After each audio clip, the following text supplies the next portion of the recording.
Sa February pohon, open for booking na ta. Na po yung mga followers nato, no? Sa Facebook nga nagpa-book aning mga pulit nato. Daghan salamat day, no?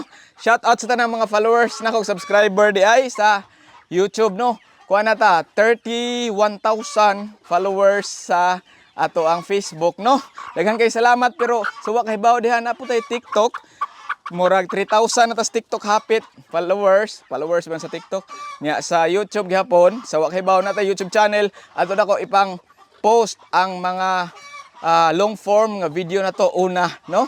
Mga farm visit, mga tips sa mga kuan, manok, no? Mga ganap nato, no? Nga long form siya. Mga laag-laag when maghatod aning mga manok, no? Pohon sa katong mga nangkuha nga ilang ipahatod, na natay delivery fee din. Manglaag puta para makita mo sa inyong farm. So mao na ni update, daghang salamat, no, sa inyong pagtan-aw, pasuporta sa ato ang channel, no. Happy Backyard Farm, no. Happy farming tanan.